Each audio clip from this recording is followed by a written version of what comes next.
Welcome back to the Her Resources podcast, where we have honest conversations about leadership, careers, personal growth, and issues shaping the future of work. I'm your host, Linda Misegatis, and a few weeks ago, we explored a question that has stayed with me ever since the conversation ended. In my discussion with HR leader Stacey Lewis, we asked, who is the future of work being designed for? It sounds like a simple question, but the more you think about it, the more complicated it becomes.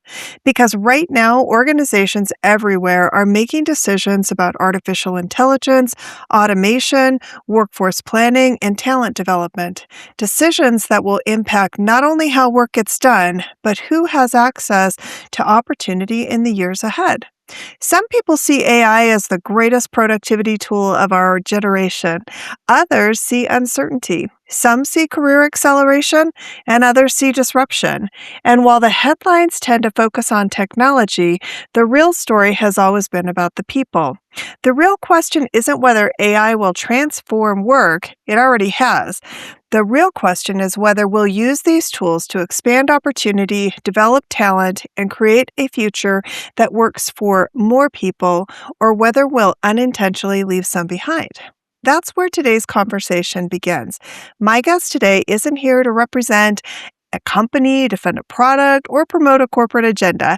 He's here as someone who has spent years studying how technology changes organizations, careers, and people. Joining me today is Ben Tasker, an AI advisor, educator, and workforce transformation expert who has spent years helping leaders understand the intersection of technology, learning, talent development, and organizational change. Through his work in AI, education, and workforce development, Ben has helped organizations think differently about how they prepare their people for the future, not just from a technology perspective, but from a human perspective.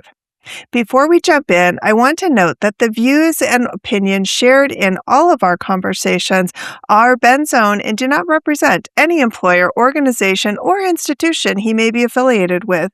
Today's discussion reflects his personal perspectives based on years of experience in AI, education, and workforce transformation. Today, we're exploring one of the most important leadership questions of our time. Are we building a future of work that creates opportunity or one that risks leaving people behind? Let's dive in. Welcome to the new chapter of the Her Resources podcast. I'm your host, Linda Misegatis, and I'm so excited to be stepping into this next season with you solo. This podcast has always been about amplifying women's voices, exploring the challenges we face in HR, leadership, and life, and sharing the tools and inspiration we need to thrive. This is more than just a podcast, it's a community, a space for us to learn, lead, and lift each other up. Welcome to this new beginning. This is the Her Resources podcast. Let's get started. Welcome to the studio, Ben. Thanks for having me, Linda. Yeah, thanks for reaching out. I'm excited to talk with you about all of this. I'm curious if we start out, can you tell us a little bit about your professional journey? Like, what made you get into this whole, conversion of AI, education, workforce, organizational transformation? Like, what drew you into it? Sure, Linda. I wish I could tell you it was intentional, but it was not. So I actually got my undergrad degree in hospital administration. I thought I wanted to run a hospital, which was a Wow. very human-centric goal. Yes. And my first job was in a hospital in administration. And my first task was to go out to clinician sites, other doctor offices, and figure out patient demand. And Okay. I think the administration knew this at the time, but I was new and I was excited about it. But for a data-driven problem that, this was, early 2000s at this point, we had databases, the internet, very common things that you would think exist. When I went out to some of these doctor offices, I essentially got handed a stone tablet, pieces of paper. I was told to go into the I back believe room it. and count it. Like, they're not keeping Yeah. track of that. Their job's to keep track of, take care of the patients, not track them. And that's when I really realized that all problems, not just this specific one, but all problems are very human centric and they focus on change management. So the administration never really asked or mentioned that other administrators are coming out to validate some of the data. They didn't really explain why. That messaging extremely important to get clinicians Oh, especially medical sure. providers to Yeah. provide that information.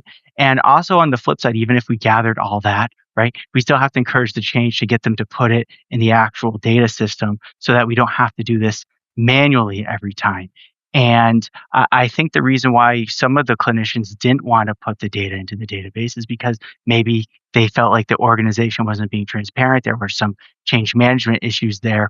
And it really hit me, really hit home. But I also learned through that same experience that data is the oil to any AI or data science engine. Data driven decision making is the core to that base. And I decided to go back and get my master's degree in data science and artificial intelligence. The words have changed, but the Yeah. math is the same. It's the only thing today that hasn't changed Yeah. is the Is math. the math. Yep. Is the math, exactly. So I learned the core algorithms that are in artificial intelligence, how to take the data and forecast them for decisions. And my first job right out of that master's program was to work for the college system of New Hampshire. And they wanted to figure out how to best service their students and provide resources for students at the highest risk of failure. So it Got it. was essentially a yes no model. Yeah. And you can define that in many different ways. And the way we defined it was deploying more resources. So those resources, for example, could be maybe it's a different course at a different time. Maybe it's a course that's closer to home so you don't have to travel. Maybe it's an online course. Maybe it's a different faculty member. Maybe it's giving you like free tutoring opportunities if it's a very advanced course. Maybe you're in the wrong major or the wrong course, and we should have a discussion with you about that. And that's when I really saw the power of artificial intelligence and data science because we helped more than one individual. But if I just helped one and they were able to obtain their degree and they were successful in life, that to me meant more than anything than developing the actual data science algorithm. But when you're going through this upskilling and reskilling in the master's Mhm. program, they do teach human skills, but they don't focus on the human skills. And Sure. for that one algorithm, we had to do campaigns to get other faculty to use the system. We had to Okay. communicate this to the students, why we're collecting the data, what we're using it for. And it Mhm. seems very simple, but you really had to boil this down to plain language, one or two sentences, a nice infographic. And to be honest, a data scientist by trade, very technical, it was more Mhm. difficult than one would imagine. And I Sure. think those skills right there and understanding that all of AI and most of data Mhm. science has a human centric problem, that kind of just carried itself with me over time. And I started to become more aware of the change management and transformation piece. But the next job right after that was working in a healthcare environment. Again, very human centered, probably arguably even more human centered than a university, which human care is everybody takes very seriously. And it was taking data points, 8 data points, and trying to predict if patients were going to have an adverse event. And an Mm. adverse event could be sepsis, it could be an infection, it could be Sure. something else. But these are the most critically ill patients. They were in the Okay. ICU, which they are very bad off to begin with. Right. And Yeah. it's not a diagnosis. It's not taking over the physician. It was just a flagging system to let the physician know, hey, so and so might be getting an infection. Mm.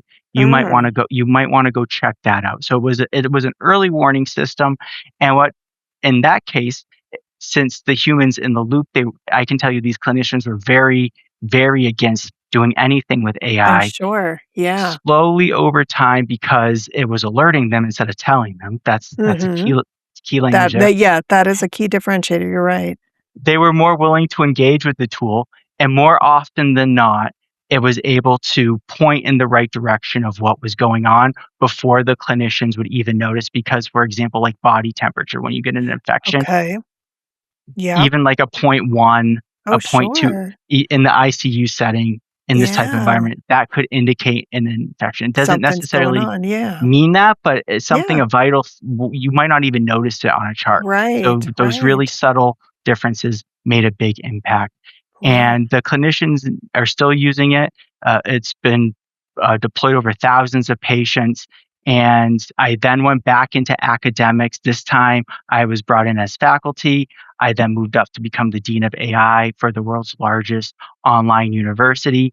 And I was focused on teaching AI, but not from a theoretical standpoint. My challenge was to make it applicable for the workforce because not only is the workforce changing, but academics is also changing. So it was more skill based and using AI to teach AI. So what that means is it was a 6-week micro credential Okay.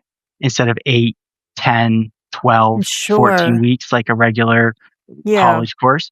And it's all applicable. So individuals are using AI, they come up with a business plan that's applicable to their business, and then they develop some sort of minimal viable product over that 6 weeks that they can bring Oh, back to the organization. okay. And that can be as simple as setting up an AI agent to help make PowerPoint slides, Mhm. or it could be as complex as rebuilding an algorithm for patient flagging as a Yeah. minimal viable product. And that really helps showcase the value of upskilling and reskilling to help Mhm. organizations continue to do those types of engagements, but it also helps Right. skills based learning. So typically in education, it's time based. So it takes Yes. in the US 4 years to get a bachelor's degree, Right. 6-ish years to get a master's degree, Mhm. or in some people's cases, like 12 plus years for medical degrees. And Right. probably the more advanced ones won't change as much, but with AI, information's available more quickly. So true. Organizations need to upskill organizations need to upskill individuals more quickly because of that demand. And Right. jobs are changing in a way that uh, a degree program might not be able to define. So a Yeah. nurse going to nursing school, that one makes sense. But Right. in the future, how is AI going to impact the nursing degree? So maybe a micro credential just focused in that Mhm. might make sense for the nurses because it's a specific skill set that's going to change over time, and that offering Yeah. needs to be flexible. Where the degree itself, that hard baked knowledge for a nurse, probably less likely to change. The Right. AI around it will change, but that foundational knowledge is critical. The timing's critical. The clinical externships are Mhm. clinical. So that one's hard to change, but something more flexible for individuals that are going to be augmented with AI to gain those AI Right. skills. No. Well, a couple things that you said that really jumped out to me was in nowhere in what you just talked about there did you talk about AI replacing humans. You talked about it as a tool that is used to augment the work that is being done by humans, whether it's from an efficiency, a preventative, an early warning system type of approach, all of it to make the human experience better in the long run, not to replace or get away from the whole human experience. How do you think how has your perspective on AI evolved as a result of all of this work that you've been doing? Because, you mentioned and I remember the 2000s all too vividly, and sadly, even in the where we are today, we're not that further along in many organizations that they wouldn't still hand you the stone tablet, in spite of how much we've advanced in technology. You'd be surprised at how many organizations are still very manual paper based, right? Which is crazy, but it's a reality of where we sit today. But I'm kind of curious, knowing what you knew then and where you are today, how has your perspective on AI evolved? Because you also brought up a great point. AI is not new.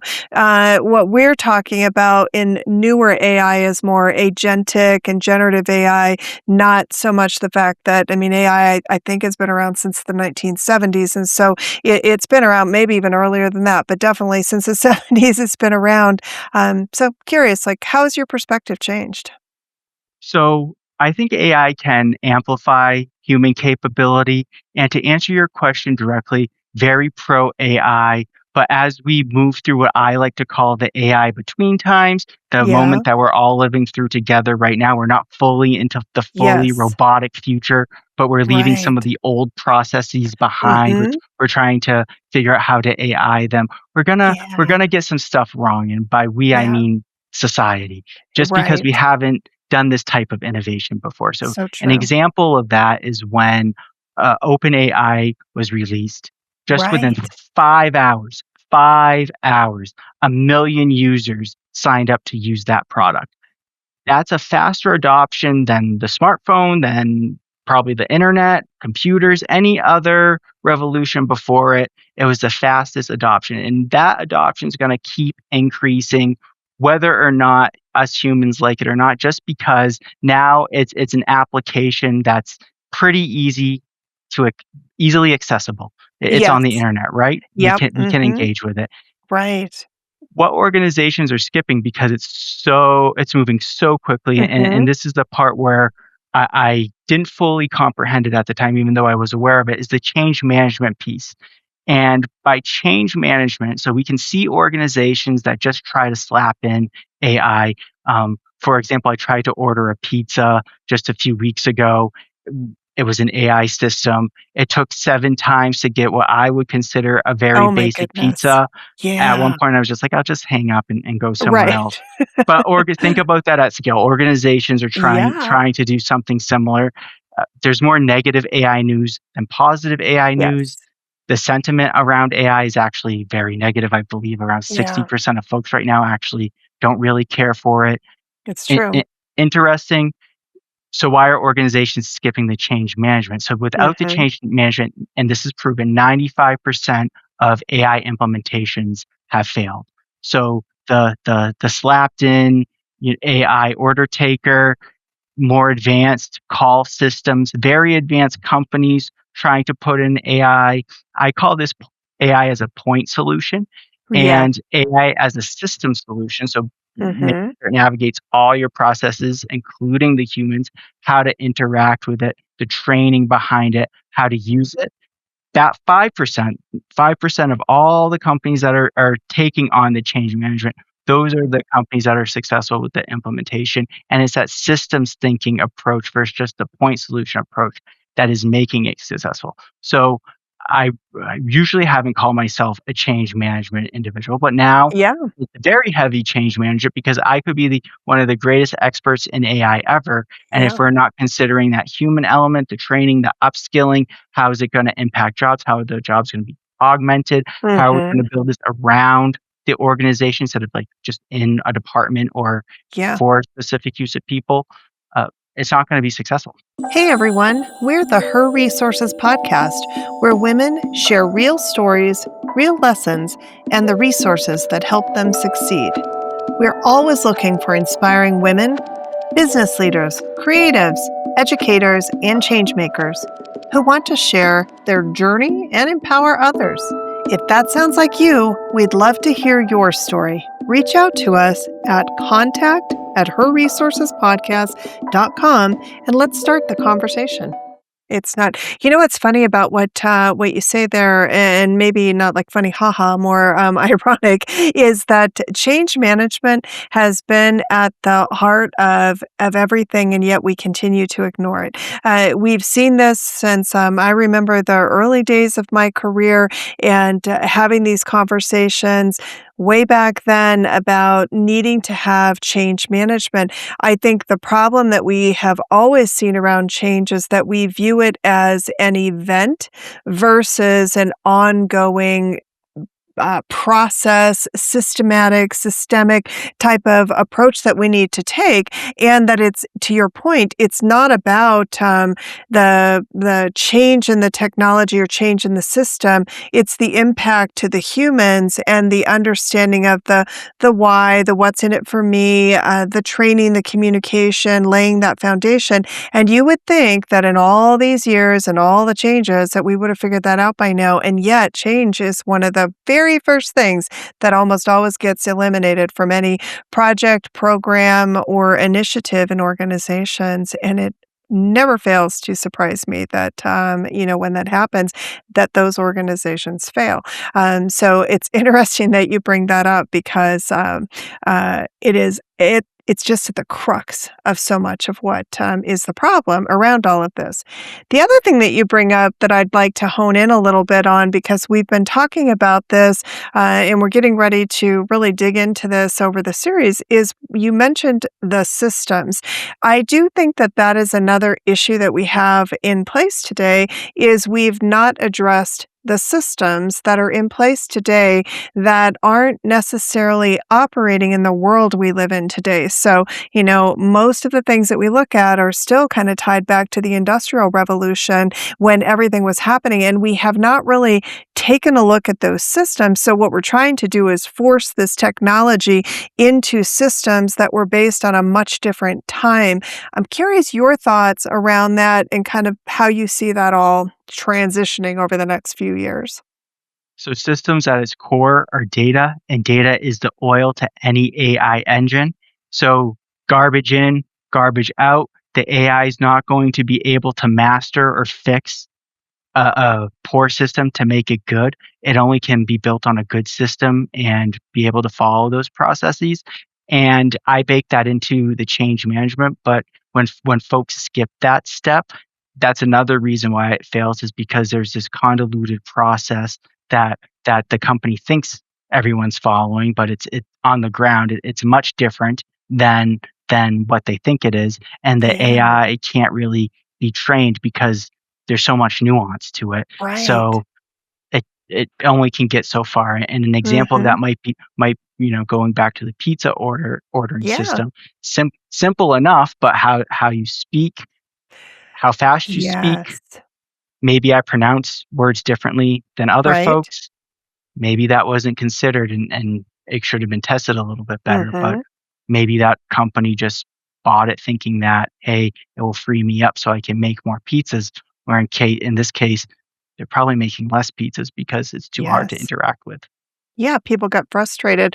Well, and that's a really good point in taking that approach, and I agree with you, and I like what you said on the garbage in, garbage out, because the same thing we see that happening definitely right now with organizations. Again, something we've watched over the years is that you do see this, and I think maybe I don't know, maybe someone believed that AI was that smart that it was gonna be able to shift or sift through all the garbage and be smarter than the people that that put that garbage in. But we watched this happen during Y2K when everybody was moving off mainframe systems into the new technology that they basically just picked up their old system and dropped it into the new technology platforms and then were furious that they didn't work right and they were mad at the software companies, they blamed the vendors. It was a very interesting time as we watched that happen.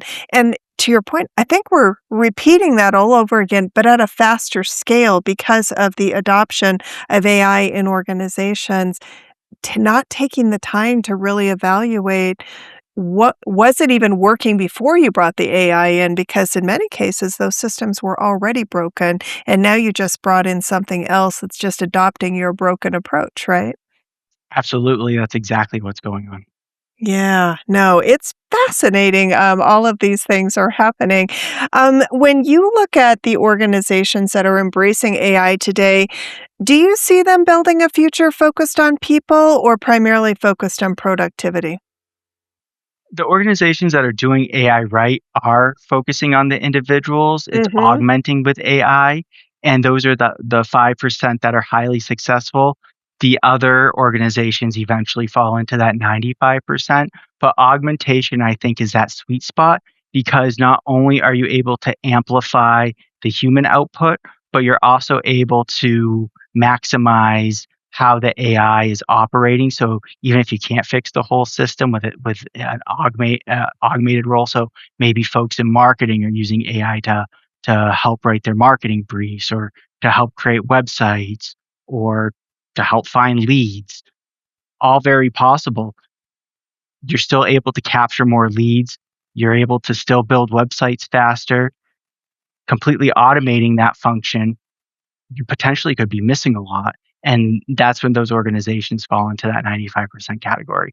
So augmentation is definitely where it's at. That's the sweet spot. And it's time and time again. You're starting to see job roles, for example, Linda, with, for example, in HR, it might be AI talent specialist, That's right? true. Yeah. There's the word AI, and that role is different, and that's an augmented role than just a talent specialist. Mhm. My job didn't exist, uh, right? And now, Yeah. because of AI, that's now an augmented role. Mhm. AI engineering, different than data engineering. That's Augment true. augmented role. Yeah. Prompt engineer, that job's only 2 years old, but that has Right. many depths. It's individuals that can build the chatbots and customize them. Mhm. They're individuals that can use generative AI. Maybe they don't have as big of a depth as PhD level individuals, but Right. they can Yeah. optimize the chatbots Yeah. for a group of folks. That's still a prompt engineer, but those are 2 completely different skill sets with 2 completely different requirements. One has a PhD, one probably has a bachelor's degree Mhm. and is a specialist in a business domain, where the PhD might be more of a generalist, but because they have that more technical depth, can really create that technical design. It's interesting Yeah. times. It is. Well, and I like that example that you brought up there and the augmentation too. I was just had a chat on LinkedIn with we somebody had posted something about there's a lot that's happening around the idea of writing, right? That now everybody's become an expert in writing because they're just using AI to write their articles. And but one of the things that we were going back and forth on a little bit around that is the augmentation. So like I've been writing for a long time. I use AI to organize my thoughts, to help me with some of the research, to make sure that I'm validating the sites. But I'm using the 40 years of work experience that I have to actually apply to my article and the knowledge that I'm bringing forward. I'm curious though, because I do think that part of why there's so much negativity around all of this is what you brought up are these positions that are being developed. I think a lot of people think that, like, all the jobs are just literally gonna go away and AI is just gonna replace everybody. That's not the narrative that I hear from you. Correct. I think AI is gonna create more opportunity. Yes, we're still in the AI between times, Yeah. but the data we do have, just you look last year, the year before, even with the economy being as interesting as it is right now, there were Yes. more jobs added with AI than subtracted. So just with the word generative AI, this isn't all forms of AI, just generative AI. I believe there are 55,000 additional jobs. I might be a little off there, but the point is there were more jobs added than subtracted just for that one field, just one field of all the different types of AI. Now think about other capabilities around AI. We're going to need energy, data centers, Right. HVAC. Mhm. Those are all different types of jobs that Right. need to build that the infrastructure behind it. Mhm. All a class of jobs. Robotics. Someone needs to build the robots right Right. now, at least, right? So Yeah. chip manufacturing. There's not Yeah. much chip manufacturing inside the United States. How are we gonna No. train a workforce for that? That's still a human job, Mhm. all That's jobs. true. Yeah. I like that, but I'm curious, do you think that organizations are moving fast enough on workforce development compared to how quickly they're adopting the technology? Because I see that there's some disparity between that side of it, right? That organizations are really quick. And when it first came, when the technology first kind of hit, it felt like organizations dumped all the tools on their workforce to say, here, have at it. And so, people are clamoring to figure out how to use this, but not necessarily to your point with the training and the knowledge and even the understanding of what the purpose behind the AI was. So, where do you think organizations are when it comes to workforce development versus technology deployment? I think AI is moving so quickly, it's hard for organizations to picture not only where the AI is, how to implement it, but the roles they need Mm, for those domains. Some of these jobs aren't even conceptually jobs yet, so it's really hard to plan for that. So again, this is historical data, but prompt engineering. I'm sure in 2020, no one was planning on hiring prompt no. engineers, Right, right? yes. So you can't really bake that into a 5-year plan.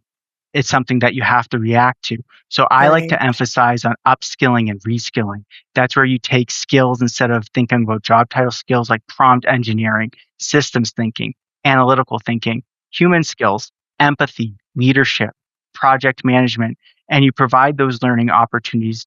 So as those jobs become more relevant and are created, you can then attach the folks that have those skills to those jobs and you're ready for whatever the world throws at you because you have the workforce available. And upskilling and reskilling is more than just watching videos and Right. Yes. knowledge checks. It's hands-on learning where individuals get to grow. So an example of that might be a project manager on a data science team. Maybe they learn how to code over the course of 6 months on a project. The data Yeah. scientists learn more about project management, how to set up a backlog, for example, how to right size a task, how to apply capacity to a task, how to estimate that capacity, so the number of hours, for example. Yeah. Yeah. Now you're cross-pollinating. Mhm. Roles are still distinct. Right. Individuals are more engaged though because they're learning new skills, and those Right. skills might be handy down the road where the project manager might have all these spreadsheets. Now you can Mhm. easily analyze that by writing some Python code that potentially they didn't know, but is simple enough where they can Yeah. pick that up, and now they can help augment that part of the job, right? So they're still not a full data scientist, but they're learning skills Right. along the way so that if a project manager does have to go more into data science, it's not a full jump. It's more of a Mhm. half a leap, and doing change over time is more successful than just trying to hit a light switch. And Right.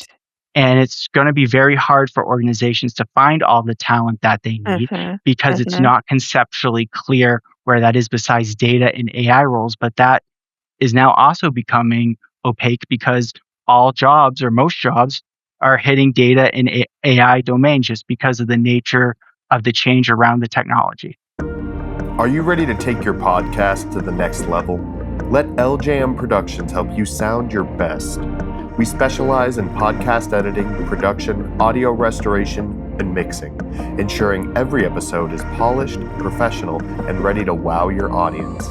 Whether you're just starting out or a seasoned podcaster, we'll handle the technical details so you can focus on sharing your voice. Partner with LJM Productions today and hear the difference. Right, that's so true. One of the things that you said there that I like, and I hope our listeners pay attention to, is that in everything that you were talking about there too, I think that there is this misconception that because AI is so simple to use, and we've created this illusion that everyone's a prompt engineer now, and there are a lot of people who are writing something, and it might be really cool. They don't necessarily understand any of the technology behind it, though, right? So they're just writing a prompt and it creates some output and you're like, "Oh, I'm gonna sell that prompt to someone." But they don't necessarily understand there's code behind all of those prompts. What I liked about what you said there is that again, AI is still just a tool. It is still just another form of technology, and it still requires someone to understand the technology. To share your other point, we're not quite to the sci-fi years where the robots are running the world, and they don't need us to do any of it. We're not there today. So what you said there was really important, I think, for everyone to hone in on is that it still requires people to understand the technology because at its core, it is still just a tool, right? 100% correct. And even core at the problem, even if we're trying to innovate the Mhm. organization is people. Yes, yes, yes. Yeah, so true. So yeah, Yeah. I don't know, root cause, Root focus cause, on the that's people. right. Exactly. I like that. The other thing that you said when we first started, and since you have this amazing background in education, I've been saying for years we need to overhaul the education system long before AI even came on, that traditional learning models don't fit in the world that we live in today. Again, even the whole college model doesn't really fit because, way back in the day, it would start out that, you went to school, you were living at home, your first foray into grown-up world was going off to college, you learned, and then you went and got a job and started your life kind of thing. That's not how the world operates today, right? Most people well, it's just not how the world operates today. And so the education system itself is really not structured to even support how people learn, what the working model is, how we're, how we've evolved as far as technology and really a lot of times too, that was your first time you were leaving home was going to college. That's not the case today anymore either. I'm just curious, since you have this background in education, what are your thoughts when you think about the education system? Because my other concern with that is I'm seeing a lot of people who are really they're thinking, "What? They're not gonna go to school anymore." And are these AI tools creating a false sense of security that, "Well, I'll just learn some AI stuff and I won't really what do I need college for? Because I could just go to AI and it'll do everything for me." So I'm just kinda curious your perspective on all that. So let's start with higher education. 'Kay. So that model is certified, meaning that it's backed by the federal government. There's education requirements, so it's time, federal funding. If everybody goes and gets a bachelor's degree, it's still linked back to time. So there's some consistency around that metric. I want to start and say I do think that degrees will still be around just because not every domain is changing. Like medicine, for example, medical doctors will probably still have to go get a medical We degree. hope so. We hope they will. We Yes. hope exactly, but you'd have to change 3 or 4 different systems versus just one. Sure. So it's a little bit more difficult. That's going to take a Yeah. little bit more time. Yeah. Other degrees and jobs are going to change more rapidly just because the way the world is. So 4 years, I think historically, probably doesn't sound that long for an organization. But now organizations are trying to enable a technology within 6 months, maybe even less than that. The workforce doesn't adapt that quickly, but it adapts faster than the 4 years. So they have to find that sweet spot. Now, in the background, a higher ed is costing more. The workforce has to go back to get new credentials potentially, or that's a whole new market. Uh, Economically, there's a retirement boom on the way. So Mhm. the workforce is going to have to even upskill even more quickly than they are now. True. And since education is so expensive, if you can shorten the time, you might be able to accommodate more Mhm. individuals. So you might be able to make it more affordable. And I think Right. AI is the perfect enabler and it doesn't have to just be generative AI. It can be different Yeah. types of AI, but that technology has really forced education to have to adapt some of its ways. And the way you can do that's by changing some of the product, right? So traditionally education's dissemination. So there's an expert up in the front of the room, a faculty member, and there could be a lecture hall and you take some notes, you do some quizzes, you do some exams, you might do some projects. And then over the course of time, it's validated and you get your degree in XYZ. Now with AI, you have to kind of validate your skills a little bit more in depth. So not only do you have to say you know XYZ, you have to show Mhm. that you know Okay. XYZ. Yeah. So it's more competency based. So I can say Okay. I know how to prompt engineer, but if I can't Right. show you how to do that, do I Yeah. really know how to prompt Right, engineer? right. Yeah. And it's hard to, yes, I can have frameworks and you can have a lecture around it, but you need Yeah. that hands-on learning to actually learn how to prompt engineer. To build a robot for robotics, you have to actually build the robot, the drones, whatever the case may be, to deploy that technology. To build chips, you have to understand how to actually put together the circuit in order to build chips. So those offerings need to be offered in a shorter amount of time, which causes the education system to have to adapt to that model because without it, uh, workforce is going to upskill themselves because you have individuals in the workforce that do have these skills or you can acquire someone with those skills to train other individuals and they're trying to get the experience of completing the actual skill, not so much the degree Right. anymore. So Yes. not saying the degree is not valuable, but if it takes 24 months to teach skill X, Y, or Mhm. Z, and we need it in 6 months, there's a gap there. Absolutely. Yeah. No, it makes sense. Well, and I think to your point on traditional higher education too, and the fact that it is, again, it's rooted in a very old way of thinking. So even the foundation and basis of getting a degree is not necessarily focused in the actual degree. It's good or bad. Some of it also is about money for the school, right? It's a college education is so expensive because of all of the courses we require someone to take in order to get that 4-year degree, some of which has absolutely nothing to do with what they're trying to get that degree in or for, right? Which then it does devalue the education system. I think for the next generations that are coming up, as they're looking at this and they're going, why on earth would I even waste my time or money in going to these traditional 4-year colleges? So So to answer your question about that is, so we have the education set up. We understand a little bit about workforce. They're trying to mhm. upskill individuals more quickly. The current model's broken, so they might search more internally than externally. But now you have the individuals questioning which way to go.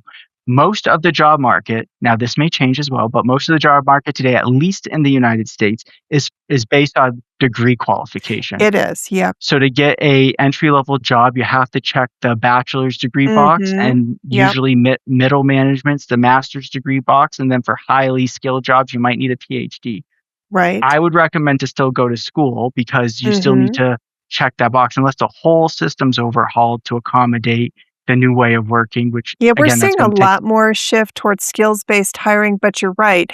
That is a slow-moving trend, and it's interesting because it's actually where I've seen more of the focus has been in the government markets than I have even in because government jobs have always been very much degree-based, but in the effort to attract more people to come into government jobs, we've seen this focus on skills-based hiring. But to your point, it goes back to those systems. Maybe 5% of the organizations are adopting a skills-based approach, but 95% of them may still be rooted in an old way of thinking about degree-based education. So, Absolutely.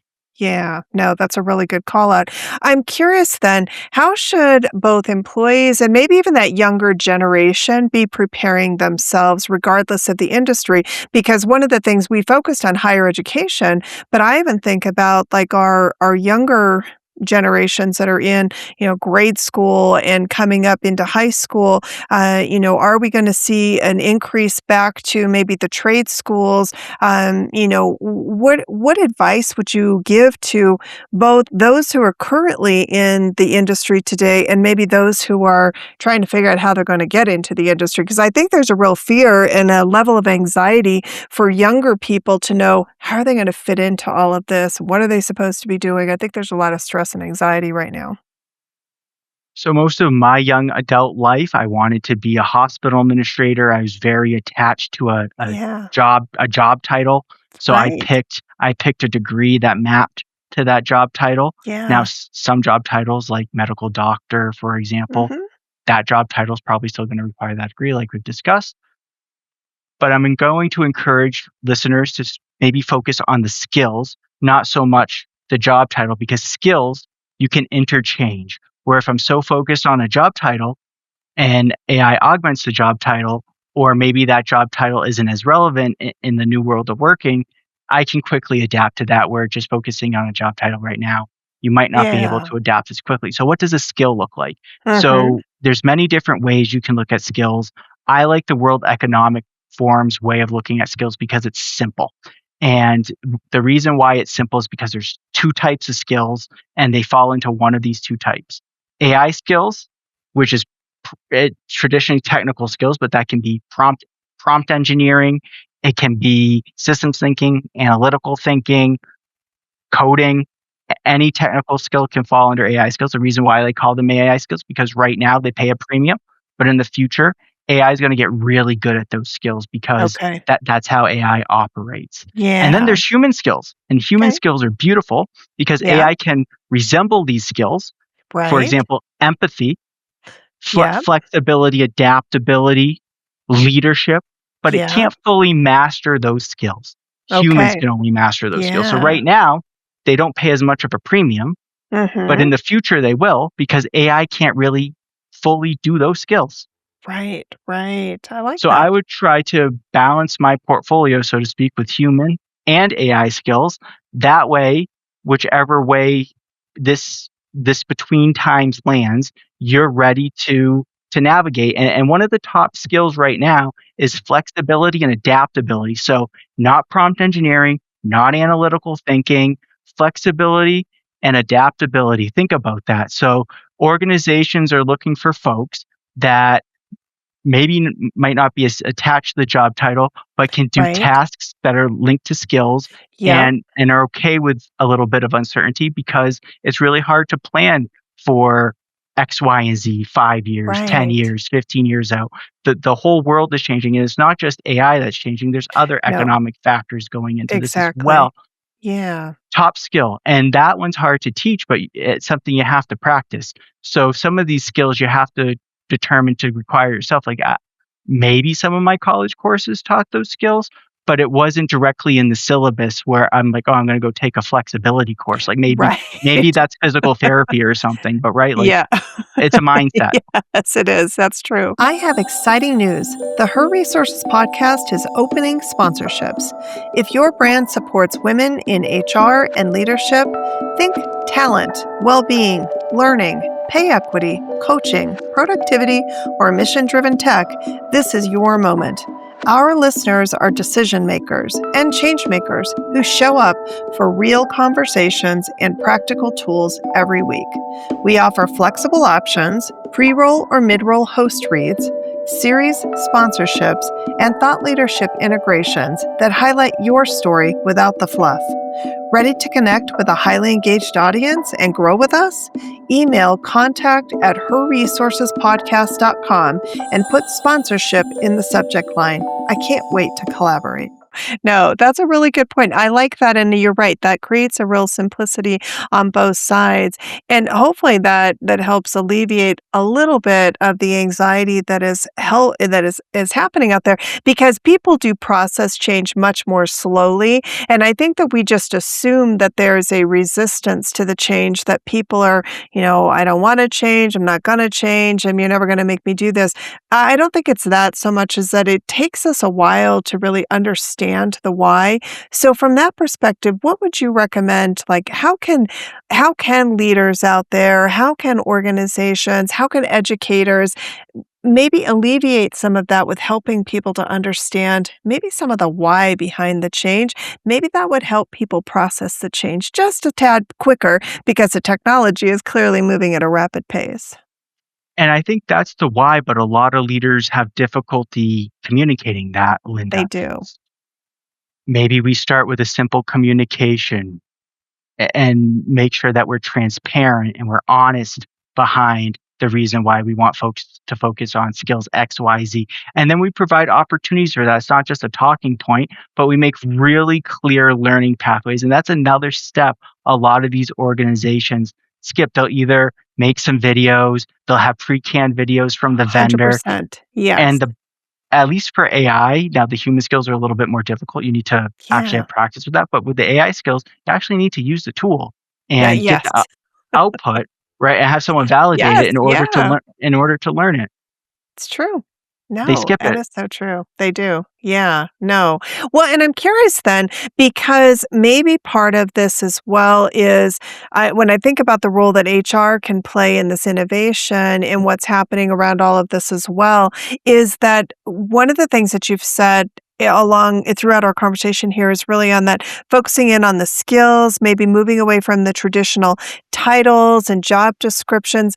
That's going to take a complete restructuring within the organization because today most organizations still operate in more of a hierarchical, it's a career ladder approach to growth for employees. It's not necessarily a skills based way to move up in the organization because the systems don't support that. The systems say that my tenure or, maybe because I check these 3 boxes, I'm now in line for that promotion. But it's not necessarily based on my skills. Oftentimes, there's other factors that drive that. So I'm curious, what kind of advice would you give for organizations? Because we're already smack dab in the middle of the technology, right? We're running. And so now, how do we kind of almost that whole theory of building the plane while we're flying it? Because I think that's kind of what we're having to do. What advice would you give on how do we really create the foundation for us to maybe get where we need to go? For me, that's really being transparent, having those open forum communications. I understand it takes a long time to change the system, but cultural change you can talk about skills. Don't necessarily even have to have a skills-based environment yet, but knowing where's the organization's gonna go, that by talking about it early, you're actually saving yourself years on the change management scale because and at least it's resonating with folks. So even if you feel like you're in the most impossible point, having those conversations, skills can still link to jobs. It's pretty safe. You might change what the skills, like the actual skill says. So instead of saying prompt engineering, you might say chatbot engagement or something for your organization. But a skill is a skill. And then over time, how are you going to define it? Yeah. And I think that's important too. Just because we have a list of skills, how are we going to define those skills? How are we going to map them to our job descriptions? Are we still going to have job descriptions? I know that sounds a little advanced for folks, maybe, but if we have skills and we have a series of skills, maybe that equals what we do versus a job title, which is very advanced thinking. And then ultimately, because we're focused on these skills, and I know this is even more advanced than focusing on that culture change, but ultimately we're going to have AI in the org chart. There's going to be AI agents eventually at most organizations. How is the AI going to be managed? How are we going to train our folks to manage it? How are we going to look for the outputs? And even if you're in your early AI literacy stages in your organization, you have to bake in those lessons early so that you're ready for that big leap. So if you're not talking about how you're going to manage AI, if you're not talking about risk mitigation, if you're not talking about what AI can and can't do, Mhm. I guess anybody in the organization should start talking about that because those are key questions no matter where you are in your journey. I like that, and I think you said something really important there is that you don't have to be the leader of the organization, you don't have to be in HR, you can just be a person who has a passion for it, who can start to have these conversations, who can talk through these different ideas and concepts and really start to get other people to maybe think a little bit differently. Again, those human skills, which is around teaching a little around adaptability and flexibility, but also, bringing the humanity into the conversation a little bit in what we're trying to do around that. Why should people be optimistic about the direction that we're going? Society's in a time of change. I know change is scary. Yeah. We're all feeling maybe a little bit uncomfortable. We're not really certain how the world's going to look maybe 2, 3, 5, 10 years from now. I can tell you that there's more positives about AI than negatives. AI can amplify your current skills and abilities. It can also make discoveries that aren't even humanly conceivable. For example, pharmaceuticals, drug research, Mm. cosmos exploration. And that might sound far fetched, but it's very true. So I would encourage to embrace AI, make an upskilling and learning plan, be intentional about it. And that doesn't necessarily mean it has to be an AI. It could be hobbies, it could be human skills. But how are you going to adapt to this future work? And I can promise you, at least I think this way, it's going to be more positive than negative. Yes, there's going to be some rough patches. Yes, we're going to see some stuff that we've never seen before. But I do think society is going to be better off than not pursuing it at all. I like that. So just from a quick question round for you is the future of work will require more what? Flexibility and adaptability, All right, I like that. What do you think is one thing leaders should stop doing immediately? skipping the change management, being intentional, being intentional about the innovation or what they're trying to pursue. I really like that, and I love that you focus so much on that, in our conversation because all my change management colleagues I know are out there cheering my former co-host, Cindy Manuel, who has a change management organization, the Delta Principle, like, I know they're all on the sidelines going, "Woohoo, thank you, Ben," because change management is so critical in all of this. What's one thing employees should start doing today? Thinking about their upskilling plan and potentially some skills that they could enhance or acquire. One question I have as a add-on to that is, whose responsibility is that? Is it me as the employee? Is it the employer? Both. I As an like that. employee, if Yeah. my organization didn't have it, I would seek it out. If my organization did have it, I would see the offerings, but maybe one size doesn't fit all. It can Yeah. be both. I like that call out because I think sometimes as employees, we have a tendency to sit back on our heels a little bit and expect the employer to bring it to us. And I think right now, maybe more than any other time in history, it's really important for us to be thinking about ourselves and our future and doing that. So I'm glad you said that as well. What's one thing that HR leaders should maybe be paying attention to right now? The human-centric approach on how AI is being implemented in the organization and then asking the critical questions. For example, how are we going to monitor AI agents if they reach our org chart? How are we considering our responsible AI response, mitigation response? If uh, something unexpected happens with an AI implementation, how do we mitigate that? Those are the key questions that I would be thinking about. I like that. And if listeners remember only one thing from today's conversation, what should it be? Upskill and reskill. This change is not slowing down. That's a good one for sure. Ben, how can people get in touch with you if they want to reach out? You can find me on LinkedIn, Ben Tasker, or you could go out to my website, bentaskerai.com. Thank you so much. As we wrap up today's conversation, I keep coming back to something we've explored throughout this series and these conversations is that the future of work is not being created by technology alone. And I think that's important for us to remember. It is being shaped by the choices leaders make every day. The decisions we make about hiring, the decisions we make about learning and development, the decisions we make about opportunity, inclusion, and access, and perhaps most importantly, the decisions we're making about people, because remember, there are people that are impacted. AI is going to continue to evolve and technology will continue to advance. We can't stop it. We when we've tried it, we always fail. But leadership will determine whether those advancements create greater opportunity or will they create greater division. I want to really thank Ben for joining us today and for sharing your perspective, your insights, and your thoughtful approach to one of the most important conversations I think are facing leaders today. And I want to thank you for being a part of our community as well. And our listeners, we'd love to hear from you. So tell us what stood out most from today's conversation. Are you optimistic about the future of work or are you afraid of what's going to happen? It's okay on both sides. And what opportunities do you see ahead?